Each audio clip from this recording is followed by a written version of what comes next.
जो उत्पन्न होता है वह वह नष्ट होता है।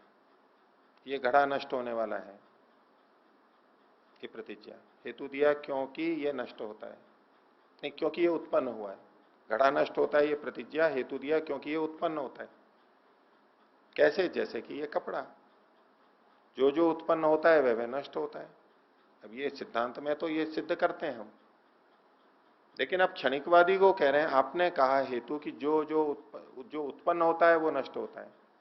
तो ये जो आपने वाक्य का प्रयोग किया, जो उत्पन्न होता है, उत्पन्न होने से, ये जो हेतु दिया, अब आप जब दृष्टांत दे रहे हो घट का, एक पट का, कपड़े का, तो आपको वहां फिर बताना होता है ना कि ये भी उत्पन्न होता है। पर आपके मत में तो उत्पन्न होना तो समाप्त हो चुका है, क्षणिक है वो तो, हेतु तो, इसलिए दृष्टांत सिद्ध नहीं हो पाएगा। पंचावयव का प्रयोग करते हैं, 5 चीजें, प्रतिज्ञा, हेतु, उदाहरण, उपनय और निगमन। तो वो एक साथ तो रह नहीं सकते पूर्व पक्षी के मत में, इसलिए वो एक दूसरे को सिद्ध नहीं कर सकते। एक दूसरे को तब सिद्ध करें जब पांचों विद्यमान हो, इसलिए आपके पक्ष में तो दृष्टांत भी सिद्ध नहीं हो सकता। ये सिद्धांति ने उस पर आक्षेप किया।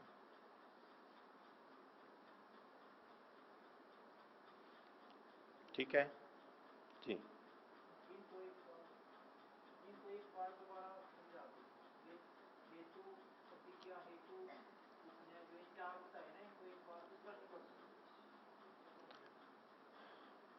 प्रतिज्ञा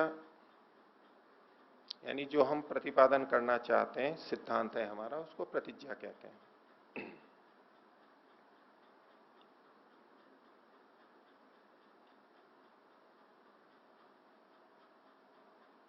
ये घड़ा अनित्य है, ठीक है, कहीं कहिए शब्द अनित्य है, शब्द अनित्य है, नष्ट होने वाला है।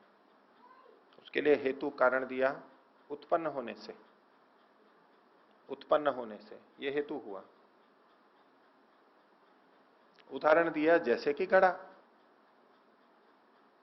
अब घड़ा, जैसे कि घड़ा, ये घड़ा उदाहरण कब सिद्ध होगा? जब हम दिखाएंगे कि देखो ये उत्पन्न होता है और नष्ट भी होता है। तो ये उत्पन्न होना भी घड़े में दिखाना होगा, जो कि हेतु था। जैसे घड़ा उत्पन्न होता है और नष्ट होता है, तो चूंकि शब्द भी उत्पन्न होता है इसलिए वो नष्ट भी होता है, अनित्य है। तो ये जो कथन है उपनय का कि जैसे ये घड़ा उत्पन्न होता है ऐसे ही शब्द भी उत्पन्न होता है, जैसे ये है वैसे ये है, ये उपनय हो गया। और निगमन करेंगे, इसलिए उत्पन्न होने के कारण से घड़ा अनित्य है। निगमन मतलब वहां पर निश्चय पूर्वक अंत में कथन कर देते हैं, हेतु पूर्वक प्रतिज्ञा का पुनर्कथन करते हैं, ये निगमन कहलाता है। ठीक है, उस पंचावयव में हम और ज्यादा नहीं जाते। तो पूर्व पक्षी को कहा कि आपके पक्ष में दृष्टांत की सिद्धि नहीं हो पाएगी, इसलिए आत्मा क्षणिक है, इसको आप सिद्ध नहीं कर पाएंगे। आगे देखिए 38वां सूत्र, बोलिए। युगपत जायमानयो न कार्य कारण भाव। क्षणिकवाद के ही खंडन में सिद्धांति कह रहा है, पूर्व पक्षी क्षणिकवादी भी कारण कार्य संबंध को तो मानता है। कारण कार्य संबंध मतलब उपादान कारण और उससे उत्पन्न कार्य, इसको तो सभी मानना ही पड़ेगा कि मिट्टी से घड़ा बनता है, तंतुओं से वस्त्र बनता है, ये तो मानना पड़ेगा। दूध से दही बनता है, ये कारण कार्य संबंध तो पूर्व पक्षी भी मानता है, क्षणिकवादी भी। तो उसमें दोष दिखा रहे हैं कि क्षणिकवाद में तो कारण कार्य संबंध ही नहीं बन पाएगा। क्यों नहीं बन पाएगा? तो उसके लिए कारण बताया, युगपत जायमानयो हो, जिनकी युगपत यानी एक साथ उत्पत्ति हो रही है दो चीजों की, उनका परस्पर कार्य कारण भाव नहीं हो सकता। जिन वस्तुओं के बीच में कारण कार्य संबंध होता है वो एक साथ उत्पन्न नहीं होते। कारण हमेशा पहले होता है, और कार्य हमेशा बाद में होता है। जितने भी कारण कार्य संबंध देखेंगे, कारण पहले होगा और कार्य बाद में होगा। तो जहां पूर्व पक्षी कारण कार्य को बताएगा क्षणिकवादी, तो उसके मत में तो कोई पूर्व है ही नहीं। कैसे? कि धागे से वस्त्र बनता है, ये सभी स्वीकार करेंगे। धागा पहले था, वस्त्र बाद में बना है। लेकिन क्षणिकवादी के मत में तो धागा भी हर क्षण नष्ट हो रहा है और उत्पन्न हो रहा है। हर क्षण उत्पन्न हो रहा है, नष्ट हो रहा है। तो जिस समय वस्त्र बन रहा था पहली बार, उस समय में धागा भी नष्ट होकर के बन रहा था। तो उसके मत में, पूर्व पक्षी के मत में तो धागे और वस्त्र की उत्पत्ति भी हर क्षण में चूंकि हो रही है, इसलिए एक साथ ही हुई। पिछला जो धागा था वो तो नष्ट हो गया, अब दूसरा धागा आया, तो वस्त्र और धागा तो साथ साथ ही उत्पन्न होता रहेगा। उसके यहां तो हर क्षण उत्पत्ति हो रही है, इसलिए जिस धागे को वस्त्र का कारण मानेंगे, उसकी उत्पत्ति भी उसी समय होती हुई माननी पड़ेगी। ये आपको कल्पना में ही समझना पड़ेगा, क्योंकि क्षणिकवाद है ही ऐसा। वास्तव से आप देखने लगेंगे तो अटपटा लगेगा कि ये कौन सी बात हुई। लेकिन पूर्व पक्षी के मत में दोष दिखाने के लिए यह कथन किया जा रहा है। दूध से दही बना, तो दूध दही से पहले ही होगा हमेशा। लेकिन पूर्व पक्षी के मत में दूध भी हर क्षण नष्ट हो रहा है, उत्पन्न हो रहा है, नष्ट हो रहा है, उत्पन्न हो रहा है। तो जिस समय दही बन रहा था, उस समय दूध भी बन रहा था, नष्ट हो रहा था। तो दोनों साथ साथ ही उत्पन्न हो रहे हैं उसके मत में। इसलिए कहा कि युगपत जायमानयो, दो चीजें यदि साथ साथ उत्पन्न हो रही हो तो उसमें कारण कार्य भाव नहीं माना जा सकता। आपके पक्ष में तो कार्य कारण भाव नहीं होगा। जैसे कि किसी पशु के दो सींग निकल रहे हो साथ साथ, तो उसमें एक दूसरे का कारण नहीं माना जा सकता कि इसके कारण से ऐसा नहीं हो सकता। माता पिता और संतान कारण कार्य संबंध है, तो माता पिता पहले ही होंगे। उनके मत में तो दोनों साथ साथ ही होंगे, क्योंकि जिस समय बच्चा उत्पन्न हो रहा होगा उसी समय माता पिता के शरीर भी उत्पन्न ही हो रहे होंगे, क्योंकि वो तो पिछले वाले तो नष्ट हो गए, फिर नए नए उत्पन्न हो रहे हैं। तो जिस समय बच्चा उत्पन्न हुआ उसी समय माता पिता का शरीर भी तो उत्पन्न हुआ उनके मत में, नया शरीर हर क्षण बदल रहा है ना। तो दोनों की उत्पत्ति, माता पिता की और बच्चे की उत्पत्ति साथ साथ हुई उनके मत में। तो जिनकी उत्पत्ति साथ साथ हो रही है उनमें तो कारण कार्य संबंध हो ही नहीं सकता, ये निषेध किया जा रहा है। इसलिए क्षणिकवाद तो बड़ा असमंजस पैदा करेगा, असंगति लाएगा। तो युगपत जाय मानयोर न कार्य कारण भाव, कारण कार्य भाव तो हो ही नहीं सकता। अब ऐसे में यदि पूर्व पक्षी कहे कि नहीं, जो पहले वाला था वो बाद वाले का कारण बन गया, तो ऐसा कह सकता है? जब ये कहा कि माता पिता भी उत्पन्न हो रहे हैं, बच्चा भी उत्पन्न हो रहा है आपके मत में, तो दोनों में कारण कार्य नहीं है। बोले नहीं, माता पिता जो पहले वाले थे, अभी वाले नहीं, जो अभी उत्पन्न हुए हैं, उससे पहले वाले जो थे वो इसका कारण बन रहे हैं। ऐसा यदि वो कहे तो उसके संदर्भ में अगले दो सूत्र हैं। 39वां सूत्र बोलेंगे, पूर्व अपाये उत्तर अयोगात। कारण कार्य संबंध में यदि कारण को हटा दिया जाए, यानी पूर्व का अपाय कर दिया जाए, उसको हटा दिया जाए। पूर्व का मतलब है कारण, हमेशा पहले ही होता है, और उत्तर का मतलब है कार्य, तो कार्य का अयोग होगा। यदि पूर्व यानी मिट्टी को हटा दिया जाए तो घड़ा नहीं होगा, घड़े का अयोग होगा। उपादान कारण के संदर्भ में बात है। घड़ा बना है तो मिट्टी भी अवश्य रहनी चाहिए, पहले वाला भी रहना चाहिए। पूर्व पक्षी यदि कहे कि जो पहले वाले थे उनसे उत्पन्न हुआ है, जो पहले वाले थे अभी नहीं है, अभी जो नया उत्पन्न हुआ है उसमें तो दोष दिखाया है कि जो साथ साथ उत्पन्न हो रहे हैं वो तो उनमें कारण कार्य भाव हो ही नहीं सकता। वो कहे कि नहीं, पहले वाला है उसका कारण बन गया, तो जो पहले था और अब नहीं है, यही तो निकलेगा उसके मत में। जो पहले था, माता पिता का जो शरीर पहले था वो तो जा चुका, अब नया शरीर है, वो तो कारण है नहीं।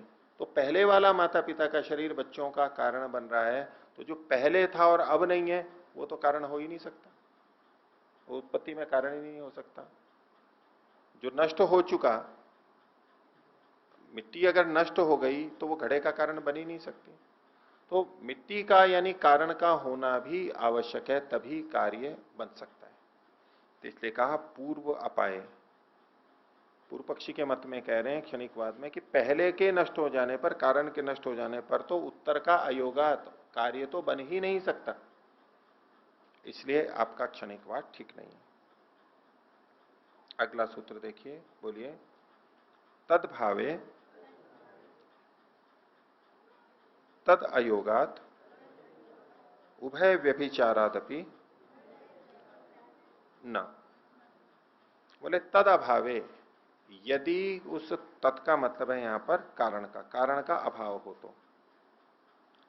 कारण का यदि अभाव नहीं, तद भावे है कारण का यदि भाव हो तो। पिछले सूत्र में था कि पूर्व का अपाय कारण का अभाव हो गया तो कार्य नहीं हो सकता। तो कह रहे हैं कि यदि आप मानते हो कि कारण अभी विद्यमान है तो उस समय तद अयोगा, जो कार्य है उसके साथ उसका योग नहीं बनेगा। पहले जो था उसका कार्य के साथ में संबंध नहीं बनेगा, जबकि उपादान कारण के संदर्भ में कार्य और कारण दोनों साथ साथ रहने चाहिए। वस्त्र बना है तो धागे भी साथ में रहने चाहिए, घड़ा बना है तो मिट्टी भी साथ में रहनी चाहिए, दोनों साथ रहने चाहिए।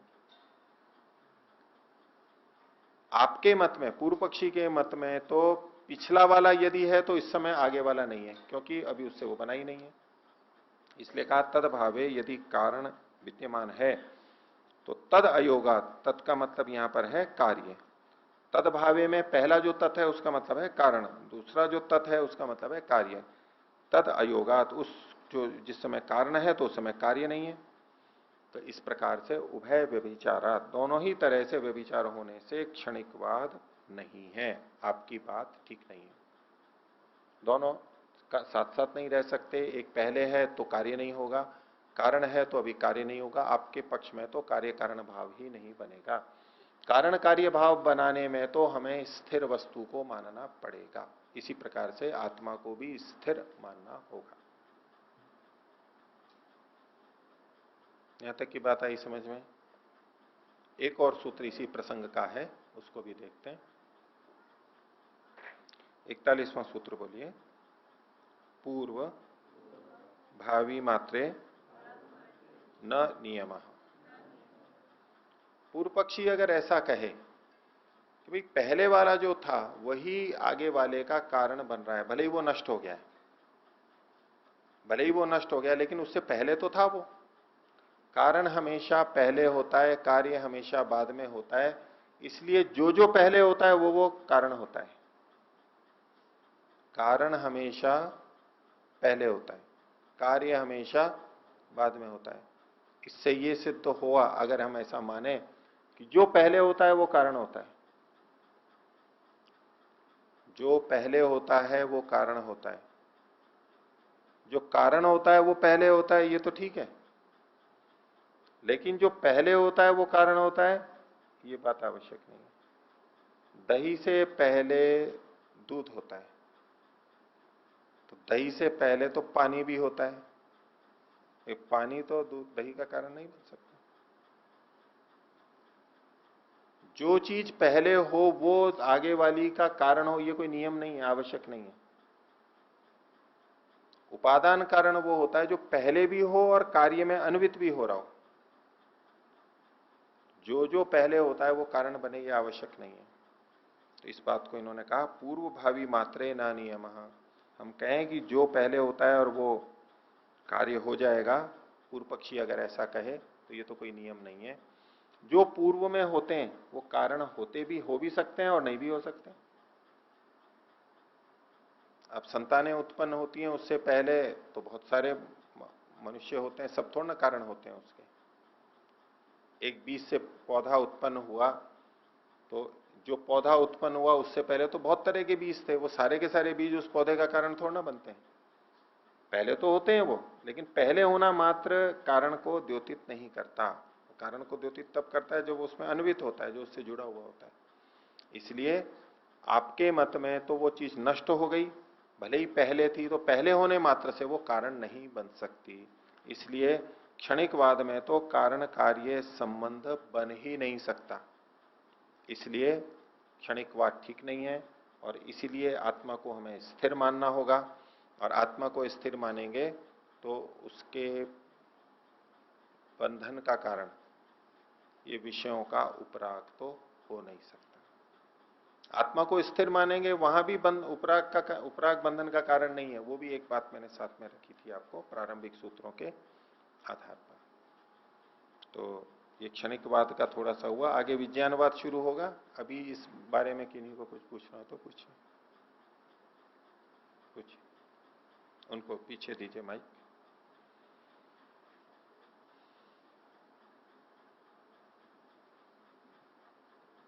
ये क्षणिकवाद की जो बात आ रही है, ये प्रतिक्षण होने वाले परिवर्तन से संबंधित है या बार बार जो नष्ट होने की बात कही जा रही है उससे संबंधित है? नष्ट होने के साथ में है।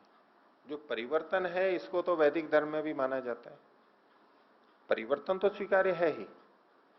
लेकिन क्षणिकवाद में तो वस्तु रहती ही एक क्षण, क्षण स्थायी है, त्रिक्षण स्थायी भी बोलते हैं। एक क्षण में उत्पन्न हुई, दूसरे क्षण में रही, तीसरे क्षण में स्वसमान को उत्पन्न करके नष्ट हो गई। इसी प्रकार से मानते इस हैं। प्रकार से मानते हैं, तभी ये खंडन है। और जब ये लोग बताते हैं क्षणिकत्व को, तो वो परिवर्तन को बताते हुए अपना क्षणिकत्व सिद्ध करते हैं। आजकल जो बताते हैं वो कहते हैं, देखो वैज्ञानिक भी कहते हैं शरीर में हर क्षण परिवर्तन हो रहा है, कोशिकाओं में बदलाव हो रहा है। भाई बदलाव हो रहा है ये एक अलग बात है। क्या वैज्ञानिक ये मानते हैं कि हर क्षण में एक कोशिका नष्ट होकर उसकी जगह तत्समान दूसरी कोशिका बन रही है, फिर अगले क्षण में वो नष्ट होकर के उससे तीसरी कोशिका बन रही है? ऐसा मानते हैं क्या? ऐसा नहीं मानते। तो जो आजकल क्षणिकवाद को विज्ञान से सिद्ध करने का प्रयास करते हैं वो अर्ध सत्य के रूप में करते हैं। वैज्ञानिक ऐसा मानते ही नहीं है। वैज्ञानिक तो ये मानते हैं कि परिवर्तन होता है। परिवर्तन तो वैदिक धर्म भी मानता ही है, परिवर्तन को कौन नकार रहा है? परिवर्तन तो हो रहा है, लेकिन सब चीजों में परिवर्तन भी नहीं होता है, नित्य चीजों में परिवर्तन नहीं होता है। जो अनित्य चीजें हैं उनमें इस तरह के परिवर्तन होते हैं। तो सांसारिक जितने भी पदार्थ हैं उन पदार्थों में तो परिवर्तन दृष्टिगोचर होता देखने को मिलता है, ठीक है। कार्य जगत जितना है वो परिवर्तनशील है, ठीक है। यहाँ उसी की चर्चा चल रही है। ये आत्मा का जो विषय हम इसमें उठा रहे हैं, ये आत्मा से संबंधित चर्चा है, इसलिए हम ये क्षणिकवाद की या परिवर्तन की जो बातें हैं उनको इस तरह से व्याख्या कर रहे हैं। इसलिए लेकर के आए हैं क्योंकि प्रसंग तो आत्मा का था, बंधन का, मुक्ति का था। पूर्व पक्षी चूंकि आत्मा को भी क्षणिक मान रहा है, और आत्मा को क्षणिक सिद्ध करने के लिए उसने कहा कि स्थिर कार्य असिद्ध है, स्थिर कार्य सिद्ध ही नहीं है, इसलिए सब चीजों को अस्थिर मान रहा है। और उसलिए प्रसंगवशात कार्य जगत भी आ गया। तो वहां सिद्धांति को कहना पड़ा कि अगर आप ऐसा क्षणिकवाद मानते हैं जहां उत्पन्न और नष्ट हो रहा है, तो कारण कार्य संबंध भी नहीं बन पाएगा। इसलिए यह कार्य जगत की वस्तुओं की भी चर्चा यहां पर आ गई, क्योंकि वो उसके आधार पर आत्मा की क्षणिकता को सिद्ध कर रहा था। तो उस आधार को खंडित किया, आधार खंडित हो गया तो जिस आत्मा की क्षणिकता को सिद्ध कर रहा था वो भी नहीं हो पाएगा। आत्मा की स्थिरता को सिद्ध किया गया यहाँ पर। इसमें एक चर्चा प्रत्यविद्या की भी बीच में आ रही थी कि हम रात्रि में जब सोते हैं और सुबह उठते हैं, या बचपन से आज तक का हमारा जो जीवन है, स्मृति के आधार पर हम अपनी उस बात को समझते हैं, जानते हैं। लेकिन एक जन्म से दूसरे जन्म के बीच में मृत्यु तो स्मृति को नष्ट कर देती है, पूर्व जन्म की तो कोई ऐसी स्मृति नहीं रह जाती है। तो वहां पर इसे कैसे स्थापित करेंगे? तो देखिए, सामान्यतः तो ये बात ठीक है कि पूर्व जन्म की हमें स्मृति नहीं रहती है, लेकिन कुछ उदाहरण मिलते हैं बच्चों में, कुछ बच्चों में जिनको पूर्व जन्म की स्मृति भी होती है कि मैं पहले ऐसा था अब ऐसा हूं। तो एक तो उस तरह सिद्ध होता है। सबको नहीं हो रहा है तो कोई बात नहीं, लेकिन कम से कम इस जन्म में तो हमें यही प्रतीत हो रहा है ना, भले ही पूर्व जन्म का नहीं हो रहा है। पूर्व पक्षी के मत में तो क्षणिक आत्मा के मानने पर इस जन्म में भी स्मृति नहीं होनी चाहिए। पूर्व जन्म की तो बात ही छोड़ दीजिए, तो उसका खंडन तो इस जन्म की प्रत्यभिज्ञा से ही हो जाता है। पूर्व जन्म का भले ही सिद्ध ना हो तो भी पूर्व पक्षी का तो खंडन इस जन्म की प्रत्यभिज्ञा से भी हो जाएगा। ठीक है। अब अगली बात जो आपकी है पूर्व जन्म की, तो वो सबको नहीं होती है तो कोई बात नहीं, कुछ को होती है। और जो साधना करते हैं तो संस्कार साक्षात करना पूर्व ज्ञाति ज्ञानम योग दर्शन का एक सूत्र है। तो संस्कारों के साक्षात करने से पूर्व ज्ञाति अनेक 10 महासर्गेशु 10 महासर्गों में कितने जन्म लिए वो सारे उनको याद थे। अवाट्य और जगीशव्य की एक कथा आती है इसी सूत्र के भाष्य में, व्यास भाष्य में। तो इतने जन्मों को वो जान सकते हैं। अभी जो हमें घटनाएं होती हैं वो तो प्राय एक जन्म को जानते हैं, कोई 2-3 को भी जान लेते हैं।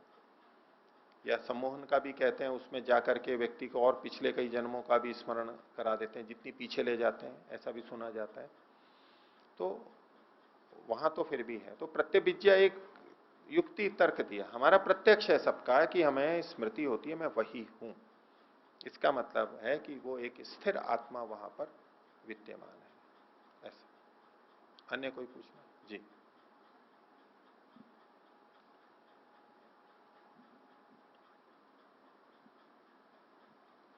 चालीसवां सूत्र फिर से एक बार बता दीजिए, और इसमें उभय व्यभिचार से क्या मतलब है, ये थोड़ा सा समझ नहीं आया। जी, 40वां सूत्र, इनको आगे दे दीजिए। देखिए 40वें सूत्र में है तदभावे। तत् का मतलब है यहां पर कारण के होने पर। पूर्व में जो पिछले सूत्र में जो पूर्व शब्द था उसको यहां तत् से ग्रहण किया। पिछले सूत्र से ये विपरीत कथन किया जा रहा है। पिछले सूत्र में 39वें सूत्र में था पूर्व अपाय, कारण के हटने पर। तो यहां पर कारण के न हटने पर यानी तद भावे, उसके होने पर, जब कारण है तब। फिर कहा तद अयोगात।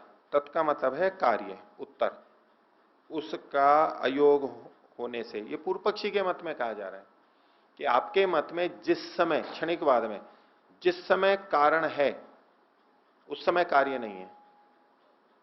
जिस समय कारण है उस समय कार्य नहीं है। और पहले कहा था कि जब आपके मत में कारण समाप्त तो हो गया है, पूर्व अपाय, तो उत्तर के साथ में यानी कार्य के साथ उसका योग नहीं हो सकता। जिस समय उत्तरवर्ती यानी कार्य विद्यमान है। तो यहां कहा गया कि कारण जिस समय है तो आपके पक्ष में उस समय कार्य नहीं है, कार्य का अयोग है। ये दूसरी बात कही। तो ये जो उभय व्यभिचार है, उभय व्यभिचार में 39वां और 40वां सूत्र का प्रारंभ भाग, इन दोनों को ग्रहण कर रहे हैं। दोनों में व्यभिचार दिखाया जा रहा है। पहला था पूर्व अपाये उत्तर अयोगात, एक व्यभिचार। दूसरा व्यभिचार है तदभावे तद अयोगात। तो इन दोनों ही प्रकार से व्यभिचार से आपका कथन ठीक नहीं है। आप बोलो। आचार्य जी, इसमें जो क्षणिकवाद जो हम पढ़ रहे हैं, इससे पहले भी ये किसी और शास्त्र जैसे न्याय दर्शन में भी आता है। जब हम आत्मा की सिद्धि की बात करते हैं तो उसमें देह को क्षणिक बताकर आत्मा को सिद्ध करते हैं कि आत्मा नित्य है, स्थिर है। अब इस दर्शन में आत्मा को भी अस्थिर बताया जा रहा है कि क्षण प्रतिक्षण आत्मा बदल रहा है। और ईश्वर के विषय में तो कुछ ऐसा है ही नहीं, शायद यही होगा ईश्वर के विषय में भी। तीसरा कि श्रुति के विरुद्ध है, नहीं, दृष्टांत की भी सिद्धि नहीं। पहले वाली बात को पहले लेते हैं। आप कह रही हैं कि इस दर्शन में आत्मा को अस्थिर बताया जा रहा है जी, क्षण प्रतिक्षण बदल रहा है, तो फिर तो उसका कर्तृत्व नहीं, इस दर्शन में नहीं बताया जा रहा है। ये तो पूर्व पक्षी की बात है। मतलब क्षणिकवाद की बात कर रही हूँ। क्षणिकवादी जो कहते हैं उसकी बात कर रही हूँ, चाहे कहीं भी बता रहे हैं, किसी भी नहीं, प्रसंग लेकिन में। ये इस दर्शन की ये नहीं कह सकते कि इस दर्शन में आत्मा को क्षणिक बताया जा रहा है, ऐसा नहीं बोलिए। इस वाक्य का अर्थ क्या निकलेगा कि ये दर्शन आत्मा को क्षणिक मान रहा है। नहीं, क्षणिकवादी आत्मा को क्षण प्रतिक्षण परिवर्तनशील बता रहे हैं। मानता है, मानता है, क्षणिकवादी ऐसा मानता है। जी। अब आगे प्रश्न बोलिए। तो क्षण प्रतिक्षण यदि हर वस्तु ऐसे ही बदलती रहेगी तो फिर कार्य कारण भी सिद्ध नहीं हो पाएगा। कौन किसका कारण है, कौन किसका परिणाम वो है। इन्होंने बताया ही। तो ये सिद्धांत कहना क्या चाहता है, इस सिद्धांत में है क्या चीज, मूल रूप से ये क्या सिद्ध करना चाहते हैं। और दूसरा, जब इसमें किसी भी चीज की सिद्धि नहीं हो पा रही है, जैसे कार्य कारण की और दूसरी चीजों की, तो हम इसको बार बार इसको इतना महत्व क्यों देते हैं, क्षणिकवाद को। क्षणिकवाद को महत्व नहीं दे रहे, उसका तो खंडन कर रहे हैं। तो इतने सारे क्षणिक सूत्र नहीं, सूत्र तो इसलिए बनाने पड़े क्योंकि उस समय ये प्रवाद चल रहा था जब भी किसी समाज में। यदि कोई ऐसी बात चल रही हो तो वो चीजें कथन की जाएंगी। पर ये सिद्ध क्या करना चाहते हैं, मैं बस ये जानना चाहती सिद्ध हूँ ये कि करना चाह रहे हैं कि आत्मा स्थिर होता है, नहीं, आत्मा स्थिर होता है इस प्रसंग में। क्षणिकवाद है क्या चीज, ये पूछना चाहती हूँ मैं। क्षणिकवाद ये है कि कोई चीज जो जो भी विद्यमान है अभी, वो अभी उत्पन्न हुई और अगले ही क्षण में वो स्वसमान को उत्पन्न करके नष्ट हो जाएगी अपने आप ही, इसमें कोई अपने आप ही। करने वाला नहीं है। नहीं, वो स्वभाव ही है ऐसा। वो क्षणिकवाद का मतलब क्षणिक रहने का स्वभाव ही है ऐसा, उसमें कोई कारण नहीं तो मानते यही हैं। बस एक ही सिद्धांत है उनका कि हर चीज नष्ट होती है, ऐसा ही वो मानते हैं। हर चीज परिवर्तित होती है, ये तो दूसरे भी मानते हैं, पर उस परिवर्तन को वो इस रूप में प्रस्तुत कर देते हैं या कहते हैं, वो अलग ढंग से ले लेते हैं। उनका यही मानना है। तो मतलब इतने सारे विषयों में से एक इन्होंने एक इसी चीज को सिद्ध करने का प्रयास किया है कि प्रयास हर किया। वस्तु परिवर्तनशील है। नहीं, मतलब ये विषय नहीं है वास्तव में। क्षणिकवाद का विषय क्या है? क्षणिकवाद भी परिवर्तनशील नहीं सिद्ध करना चाह रहा है। परिवर्तनशील तो एक गौण कथन है ऊपर ऊपर से, वो तो उत्पन्न होती है नष्ट होती है, ये सिद्ध करना चाह रहा है। परिवर्तनशीलता तो सिद्ध है ही ना, स्वीकार करते ही हैं सभी। परिवर्तनशीलता को सिद्ध करते हुए ये भी वो कहते हैं परिवर्तनशील है, लेकिन ये शब्द नहीं बोलेंगे। परिवर्तनशीलता को सिद्ध करने के लिए वो उत्पाद नाश उत्पाद विनाश इस पे आ गए, वो एक गलत बात हो गई। तो इसका फिर अर्थ क्या निकलता है, कुछ भी मतलब नहीं। निष्कर्ष क्या निकलता है वो इससे? कहते हैं कि इससे क्षणभंगुर है, इससे कोई मोह नहीं रखो, छोड़ो इसको और तो वैराग्य करके मुक्ति में जाओ। तो सिर्फ वैराग्य से मुक्ति होती है? वैराग्य से मुक्ति होती है। वैराग्य भी तो विवेक की, ज्ञान की पराकाष्ठा ही है। तो वैराग्य किससे करना कि है भाई और राग किससे करना है, किसी ये से नहीं। भाई हर चीज कोई है ही नहीं। जैसे हम भी सब बोलते ही रहते हैं ना कि पैसा आना जाना है, क्या उससे मोह नहीं, फिर करना, हम अपने सिद्धांत में ये शरीर नष्ट हो जाएंगे, कब कौन रहेगा, कितने दिन के साथी हैं, चले जाएंगे, क्या इनसे राग करें द्वेष करें, ये भाषा तो हम भी बोलते हैं। वो इसको और अधिक उसमें बोलते हैं। कुछ स्थिर ही नहीं है, किससे राग कर रहे हो आप, किससे द्वेष कर रहे हो, कोई है ही नहीं। किससे किसका बदला चुका रहे हैं, इसने मेरे साथ ऐसा किया, मैं इसके साथ ऐसा करूंगा, बदला चुकाऊंगा। और वो जिसने किया था वो तो जा चुका, ये तो दूसरा है, क्या बदला लेना है, क्या करना, छोड़ो सारी बातें। एक शैली है उनकी उस तरह से करने की। और मुक्ति को ये स्थायी मानते हैं? और वो भी क्षणिक ही है उनकी। मुक्ति हाँ, और मुक्ति किसकी हो रही है? वो है ही नहीं। वो तो सारे दोष आते हैं ना, योग दर्शन में भी व्यास भाष्य में आती है कि साधना किसने की, और जब आप खुद मुक्ति रहोगे ही नहीं तो वो क्यों दूसरे के लिए प्रयत्न करेगा। जी। व्यास भाष्य में कई जगह आया, वो विस्तार से किया है वो तो संगत नहीं है। तो फिर ये सिद्धांत संगत ही नहीं है, कहीं पर भी इसकी एप्लीकेशन नहीं है, तो फिर इसको हम क्यों पढ़ते हैं, क्यों इसको इतना खंडन करने के लिए, दुरित को हटाने के लिए। अब वो कोई बीच में बात रखेगा तो समाधान तो करना पड़ेगा। अब मान लो अंडा नहीं खाना है, मांस नहीं खाना है, लेकिन उधर आ रहा है कि रोज खाओ अंडे, संडे हो या मंडे। वो बार बार आ रहा है तो बार बार खंडन करना पड़ेगा ना। तो बोले जब अंडा खराब है, खाना ही नहीं है, मांस खाना ही नहीं, तो बार बार खंडन क्यों कर रहे हैं?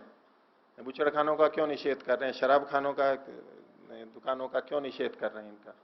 भाई निषेध गलत है, इसलिए निषेध करना पड़ता है।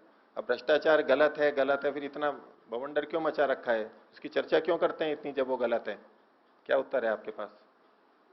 भ्रष्टाचार की खूब चर्चा चल रही है ना, गंदगी की बहुत चर्चा चल रही है कि सफाई होनी चाहिए, तो गंदगी तो अच्छी है ही नहीं, खंडनीय है, फिर क्यों चर्चा चल रही है उसकी? उसको हटाने के लिए, उसको हटाना चाहते हैं। इसी तरह इसको भी हटाना चाहते तो क्षणिकवाद में फिर पाप पुण्य नाम की भी कोई वस्तु नहीं है? हैं। वो मानते हैं वैसे, वो सारी चीजें मानते हैं, लेकिन सिद्धांति कहेगा कि आपके पक्ष में तो ये युक्ति न्याय विरुद्ध कहा ना कि करे कोई भोगे कोई, हाँ। इससे पाप पुण्य की व्यवस्था ही नहीं बनेगी आपकी। ये दोष दिखाते हैं उसके। जी। अकृत का अभ्यागम और कृत की हानि। कृत की हानि, ये बहुत बड़ा दोष माना जाता है, ये दोष हो गया। तो इसको अभी इतना ही रखते हैं। सांख्य दर्शन की 5वीं कक्षा, पीछे बंधन के कारण की विवेचना चल रही है। बंधन क्यों होता है, और उस प्रसंग में बीच में क्षणिकवाद की बात भी आई। और उसी प्रसंग को और आगे चलाएंगे। भिन्न भिन्न मान्यताएं हैं,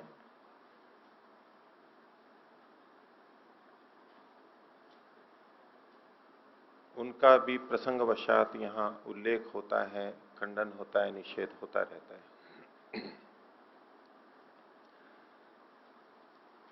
कल के पाठ में से कोई बात स्पष्ट रही हो, किन्हीं को कुछ पूछना हो तो पूछ सकते हैं। एक प्रश्न मेरे पास आया है, उपादान कारण व निमित्त कारण किसे कहते हैं?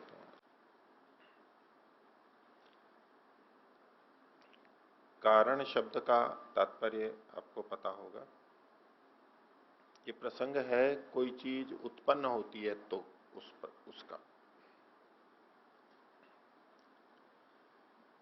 कोई भी चीज उत्पन्न होती है तो उस उत्पन्न चीज को कहते हैं कार्य। वस्तु हो, कुछ भी हो, उसको कार्य कहते हैं। रुकना एक मिनट।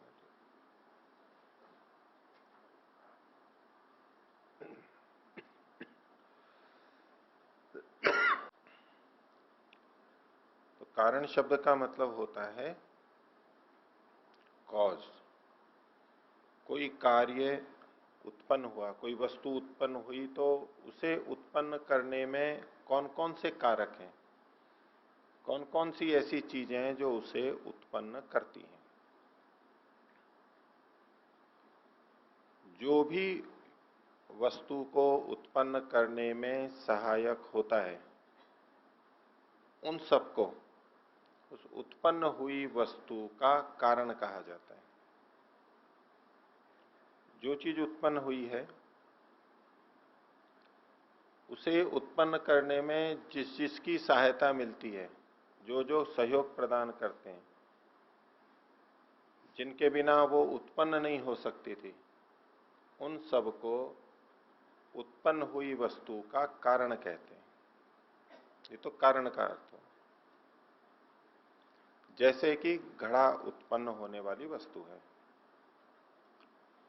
घड़े के उत्पन्न होने में कौन कौन सी चीजें सहायक हैं? तो उसमें मिट्टी, कुम्हार, कुम्हार का वो चाक गोल जो गोल घूमता है, पानी भी ले सकते हैं, डंडा, भूमि इत्यादि जो चीजें हैं वो सब उसमें सहायक होती है। और परंपरा से जाएं तो मिट्टी मिट्टी कहां से आई, कौन लेके आया, वो भी उसके सहायक माने जा सकते हैं। तो ये सब चीजें कारण कहलाती हैं। घड़े का कारण ये सब चीजें हैं। इसी तरह वस्त्र का कारण धागा है, वो यंत्र है जिसमें वो बनाया जाता है, जुलाहा है जो बनाता है, या तो विद्युत से बनता है, आजकल पावर लूम्स होते हैं, वहां वो कारण मान लीजिए। जो भी हैं, जो सहायक हैं उनको कारण कहा जाता है। कि जितने भी कारण हैं वो एक जैसे नहीं होते, इनमें कुछ भिन्नताएं होती हैं। वस्तु को उत्पन्न करने में जो सहायक हैं वो सब एक जैसे नहीं होते, भिन्नता होती है। उसको आप लोग भी बताएंगे। घड़े के उत्पन्न होने में मिट्टी भी सहायक है और कुम्हार भी सहायक है, लेकिन मिट्टी और कुम्हार में क्या भिन्नता है? कुछ भिन्नता प्रतीत होती है क्या? ये दोनों समान रूप से कारण है या भिन्नता है? क्या भिन्नता दिखाई दे रही है वो आप में से भी कोई बताएंगे? जी, बैठे बैठे बता दीजिए। एक जड़ है, एक चेतन, ठीक है, एक अंतर। और मुनि जी? नहीं, कारण तो दोनों है। कर्ता भी एक कारण होता है। अभी जो हमने कारण की क्या परिभाषा की, जो चीज उत्पन्न होती है उसको उत्पन्न करने में जो भी सहायक होता है, तो कुम्हार भी सहायक होता है, तो कुम्हार भी कर्ता होता है। और संस्कृत भाषा में इनको कारक बोलते हैं, जो क्रिया की उत्पत्ति में सहायक होता है। कर्ता भी एक सहायक है। तो दोनों कारण है, मिट्टी भी कारण है और कुम्हार भी कारण है, लेकिन दोनों में अंतर क्या है? घड़े की दृष्टि से देखिए, एक चेतन और जड़ का तो अंतर बताया, वो इनका स्वतंत्र अंतर बताया आपने कि मिट्टी जड़ है और कुम्हार चेतन है। लेकिन आपको कैसे बताना है? घड़े को ध्यान में रखते हुए मिट्टी और कुम्हार का अंतर देखिए, वो बताइए।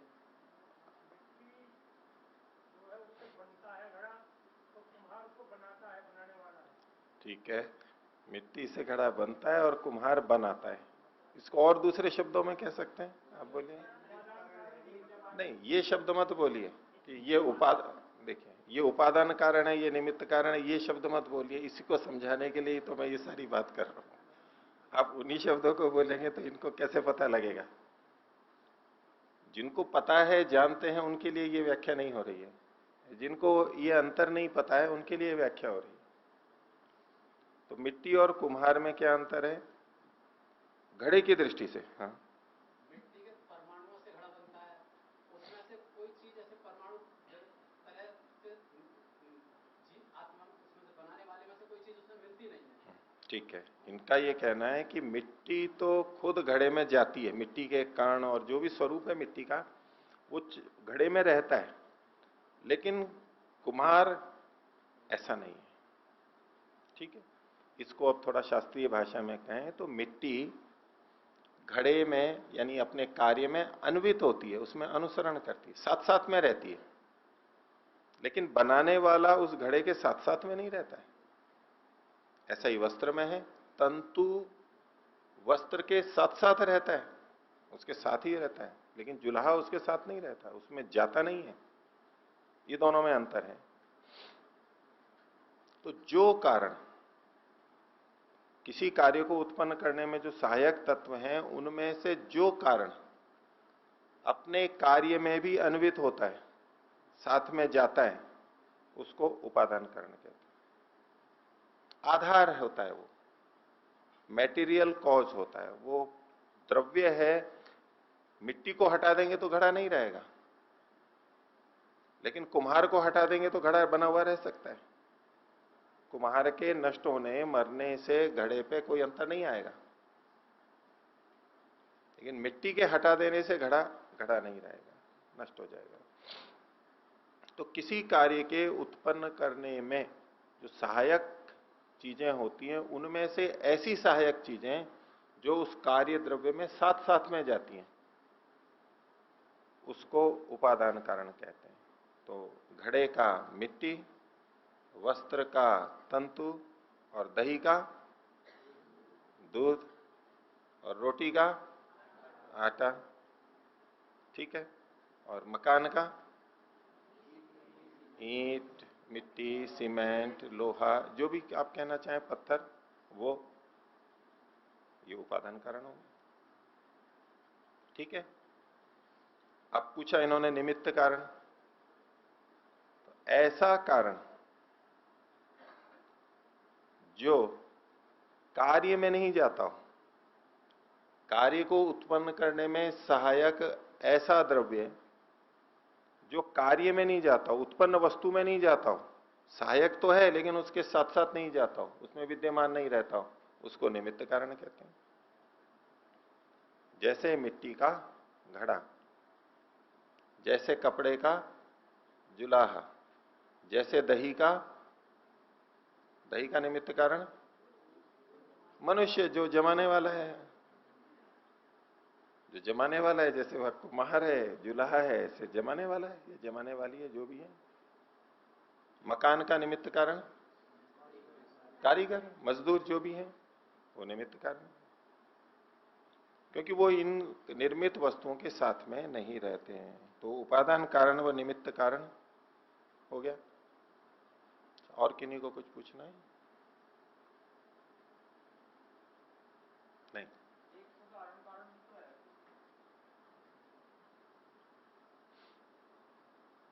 साधारण कारण भी होता है, लेकिन इन्होंने दो ही कारणों का पूछा था, इसलिए मैंने वही बताया। और कुछ पिछले पाठ के बारे में पूछना हो? हाँ, उधर दीजिए पीछे।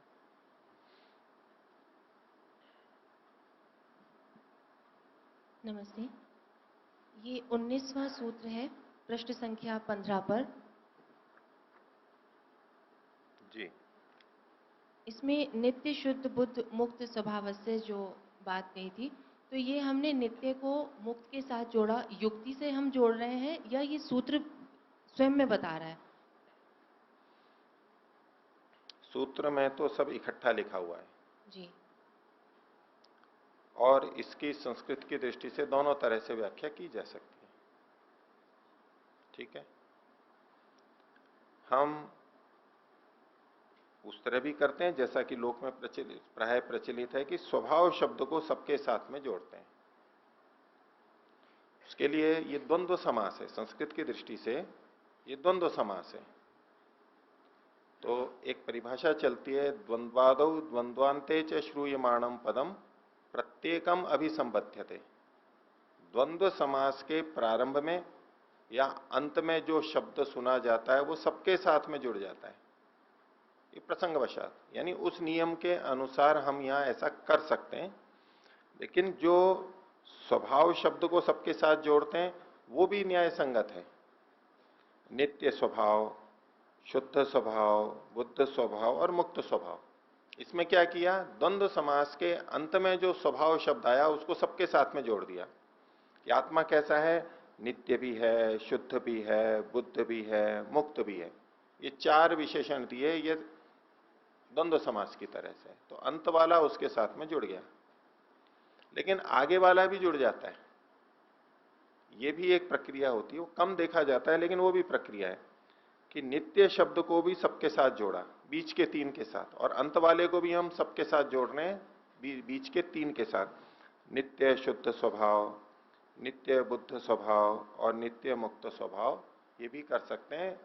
यहां जो प्रसंग है वो मुख्य रूप से मुक्त स्वभाव के संदर्भ में है। बुद्ध शुद्ध भी जोड़ सकते हैं। जो मुक्त स्वभाव वाला है, जो बंधन में नहीं आना चाहता, सदा मुक्त ही रहना चाहता है, ऐसा जो है वो प्रकृति से जाकर के कैसे बन सकता है? क्योंकि बंधन की प्रक्रिया में ये प्रश्न उठ रहा था। एक संभावना व्यक्त की, पहली संभावना ये थी कि प्रकृति ने आकर के जीव को बांध लिया, आत्मा को, इसलिए बंधन हो गया।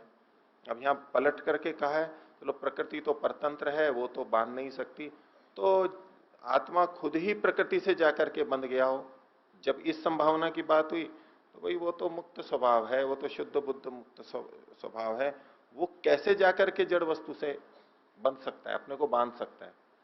जो सदा मुक्त रहना चाहता है वो स्वयं जाकर के कैसे बंधेगा? तो प्रसंग में मुक्त स्वभाव ये जहां सबसे मुख्य बात है, बाकी शुद्ध और बुद्ध भी जोड़ी जा सकती है, और वो नित्य रूप से है, सदा सदा से है। कभी मुक्त स्वभाव वाला हो और कभी बद्ध स्वभाव वाला हो, ऐसा नहीं, नित्य ही मुक्त स्वभाव वाला है वो। जैसे कभी कभी घर में बंधना अच्छा लगता है, कभी घर से बाहर स्वतंत्र जाना अच्छा लगता है, तो ये तो अनित्यता से रहता है। लेकिन आत्मा का स्वभाव क्या है, वो नित्य ही मुक्त स्वभाव वाला है। इसको जोड़ देने के लिए नित्य को इस ढंग से जोड़ दिया। और दूसरे ढंग से भी आप कह सकते हैं कि जो स्वभाव होता है वो नित्य ही होता है, ये मान करके नित्य को अलग से भी ना जोड़ेंगे तो स्वभाव शब्द से भी ये बात आ सकती है। यदि स्वभाव नित्य वाला ही होता है तब तो फिर उसका बदलना असंभव है। असंभव है, ठीक है। तब फिर वो मुक्ति में जाकर मुक्ति में जा ही नहीं पाएगा, नहीं, क्योंकि उसका मुक्त तो स्वभाव नहीं है, या मुक्त भी स्वभाव है उसका, वो तो मुक्ति चाहता है, स्वभाव नहीं है। मुक्ति चाहने का स्वभाव है, मुक्त रहने का स्वभाव है, होता नहीं है मुक्त, होता नहीं है। जैसे सुखी रहने का हमारा स्वभाव है, हम दुखी रहना नहीं चाहते, दुखी रहने का हमारा किसी का स्वभाव नहीं है। स्वभावतः सुख ही चाहते हैं, दुख नहीं चाहते, लेकिन फिर भी हम दुखी तो होते हैं, उसके कारण है। तो आत्मा मुक्त रहने के स्वभाव वाला है, सदा मुक्ति के लिए प्रयास करेगा। संसार में भी है, बंधन में भी है, तो भी किसी न किसी तरह मुक्ति का प्रयास करेगा। वो जो नियम बांधे जाएंगे उससे वो बचना चाहता है। आप भी इस आश्रम के शिविर के नियमों से चाहते हैं ना, थोड़ा जहां अवसर मिले उससे मुक्त होना चाहते हैं। जी धन्यवाद। जी। पीछे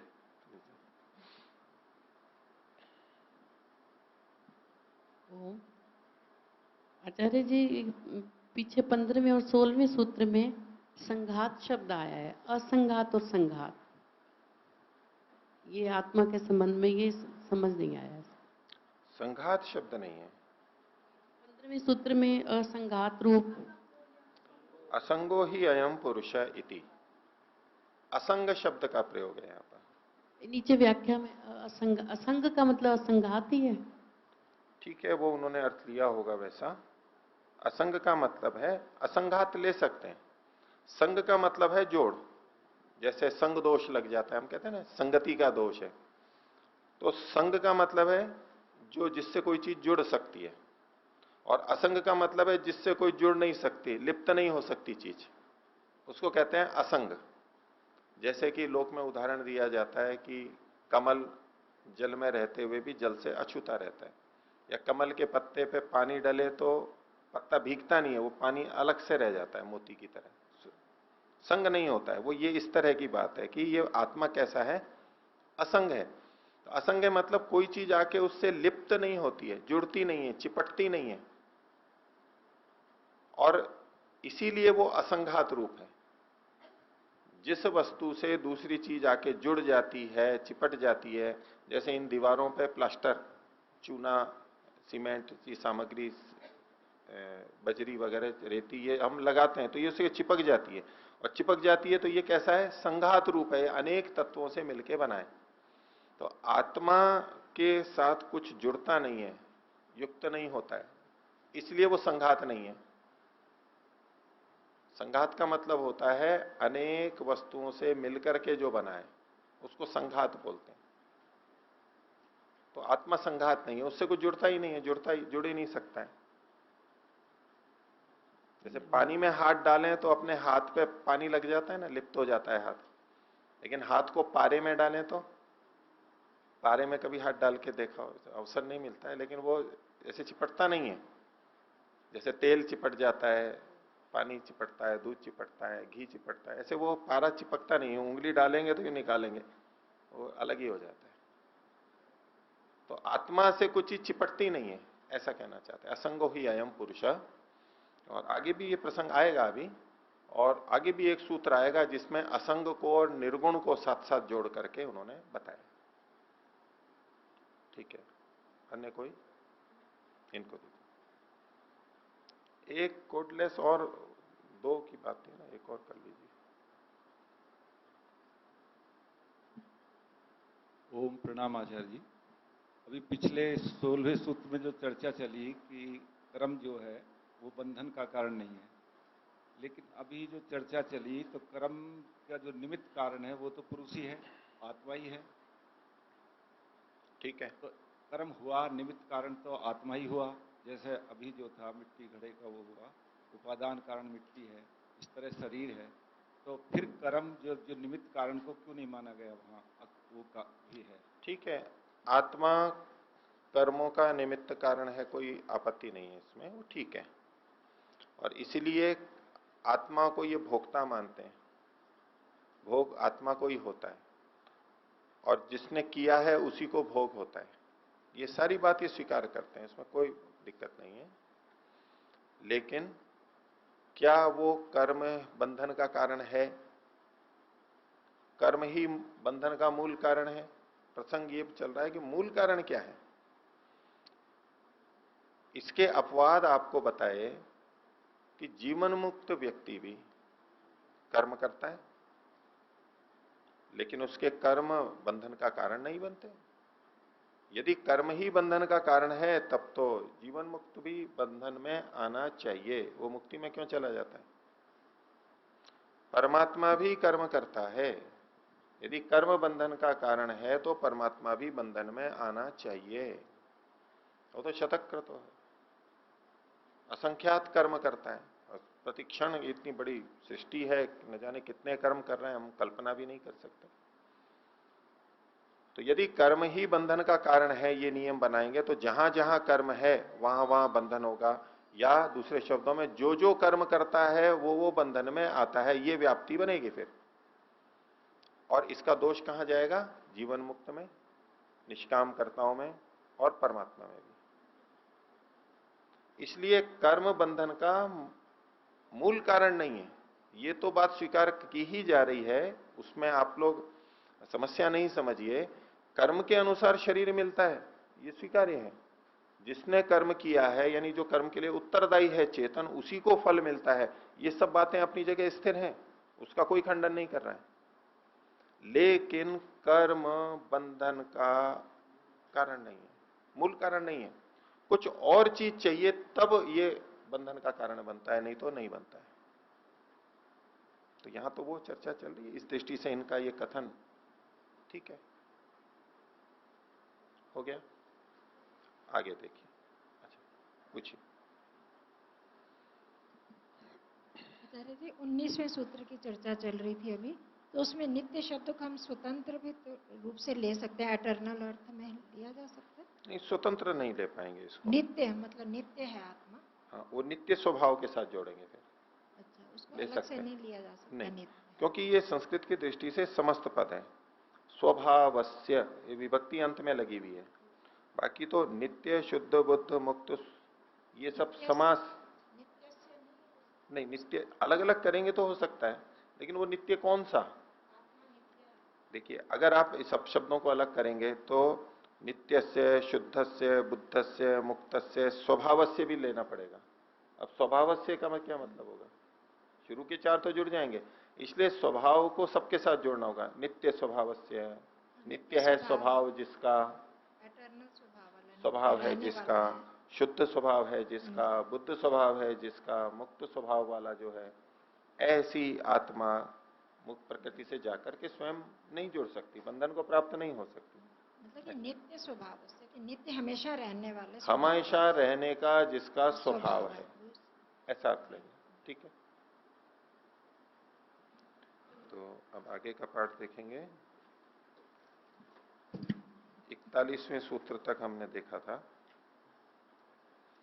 और यहां तक क्षणिकवाद को इन्होंने खंडित किया था।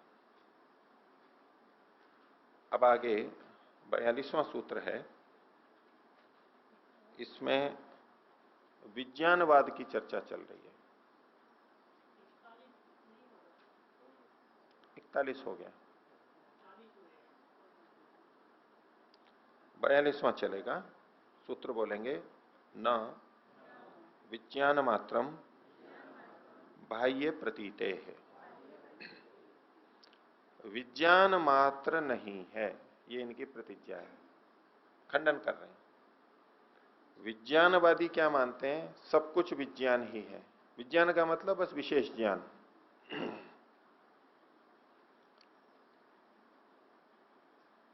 हम जो जानते हैं, अंदर जो जानते हैं, बस बोले वो ही है, बाहर कुछ नहीं है। जो है वो बस ज्ञान ही है, विज्ञान ही है, बाहर कुछ नहीं है, ऐसा वो मानते हैं। अर्थात जो भी है वो विज्ञान ही है, ज्ञान ही है, इससे अतिरिक्त कुछ नहीं है, ऐसा उनका मानना है।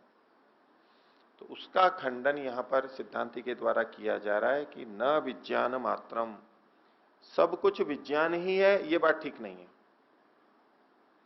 सिद्धांति सूत्रकार विज्ञान का खंडन नहीं कर रहा है, विज्ञान को तो वो भी मानता है, बोध, ज्ञान, समझ, ये तो उसको तो स्वीकार कर रहा है, लेकिन सब कुछ विज्ञान ही विज्ञान है, विज्ञान के अतिरिक्त कुछ है ही नहीं, विज्ञान मात्र है, ये जो कथन है उसका निषेध कर रहा है। न विज्ञान मात्रम, विज्ञान भी है और विज्ञान के अतिरिक्त भी चीजें हैं, ये इनका सिद्धांत है। तो न विज्ञान मात्रम, क्यों नहीं है विज्ञान मात्र? तो उसके लिए हेतु दे रहे हैं, कारण बता रहे हैं। बाह्य प्रतीत है, बाहर वो वस्तुएं दिखाई देती हैं। विज्ञान या ज्ञान तो अंदर रहता है, बोध तो अंदर रहता है, लेकिन जिसका बोध कर रहे हैं, जिसका ज्ञान कर रहे हैं, बाहर उसकी प्रतीति होती है कि देखो ये है, ये वृक्ष है, ये मकान है, ये व्यक्ति है। बाह्य प्रतीति होने से, बाहर प्रतीति होने से ये सिद्ध होता है, बाहर वस्तु की प्रतीति होने से सिद्ध होता है कि सब कुछ विज्ञान मात्र नहीं है। ना अंदर जो हो रहा है वो विज्ञान मात्र है, वो ज्ञान है, क्योंकि वस्तु तो बाहर है, हमें तो केवल ज्ञान हो रहा है उसका। वस्तु अंदर थोड़ा ना चली जाती है। तो ये हेतु दिया, बाह्य प्रतीति होने से न विज्ञान मात्रम, केवल विज्ञान मात्र नहीं है, खंडन कर दिया। और विज्ञानवाद के खंडन के लिए ही एक और आक्षेप कर रहे हैं। अगला सूत्र 43वां बोलेंगे, तदभावे तदभावात शून्यम तरही। तदभावे इसका मतलब, इसको खोलेंगे, तद अभावे, उसका अभाव होने पर। किसका अभाव होने पर? ये जो पीछे बाह्य प्रतीति कही थी कि बाहर भी प्रतीत होता है, यानी वस्तु। यदि आप, सिद्धांति पूर्व पक्षी को कह रहे हैं, विज्ञानवादी को कह रहे हैं, यदि आप बाहर वस्तु को नहीं मानते हैं, उस तत्का वस्तु का यदि अभाव है तो तद अभावे, तत् का मतलब वस्तु, उस वस्तु का यदि अभाव है तो तद अभाव, उसका भी अभाव हो जाएगा। उसका किसका? विज्ञान का। आप विज्ञान को तो मानते हैं, वस्तु को नहीं मानते हैं। यदि वस्तु को आप नहीं मानेंगे तो विज्ञान का भी अभाव हो जाएगा, क्योंकि कोई वस्तु हमारे सामने नहीं है तो हमें उसका ज्ञान कहां से होगा? वस्तु नहीं रहती है तो हमें उसका ज्ञान नहीं होता है। तो आप जो विज्ञान को तो मान रहे हैं लेकिन वस्तु को नहीं मान रहे हैं, अगर ऐसा करेंगे तो आप जिस विज्ञान को मान रहे हैं उस विज्ञान का भी अस्तित्व नहीं रहेगा, फिर तो कुछ भी नहीं रहेगा। तो क्या कहा? तदभावे, वस्तु का अभाव होने पर, यदि आप ऐसा मानते हो तो तदभाव, विज्ञान का भी अभाव हो जाएगा। तो फिर क्या होगा? शून्यम तरही, फिर तो शून्य रहेगा, कुछ भी नहीं रहेगा। वस्तु को तो आप मान नहीं रहे हो और वस्तु नहीं है तो विज्ञान भी नहीं रहेगा, तो फिर बचेगा क्या? कुछ भी नहीं, सब कुछ शून्य ही शून्य होगा। ये दोष आ जाएगा। जबकि आपका सिद्धांत है कि शून्य नहीं है, विज्ञान तो है, पर जिस शैली से आप मान रहे हो फिर तो आपको शून्य मानना पड़ेगा। ये आपके पक्ष में दोष आएगा, आपका सिद्धांत खंडित हो जाएगा। इसलिए यदि आप विज्ञान को मानते हैं तो आपके पक्ष में शून्य तो हो नहीं सकता, और आप विज्ञान को मानते हैं तो वस्तु को भी मानना ही होगा। बाहर उसकी प्रतीति होती है, वस्तु के बिना तो उसका ज्ञान भी नहीं होगा। इसलिए विज्ञानवाद ठीक नहीं है, ये यहां पर बात हुई।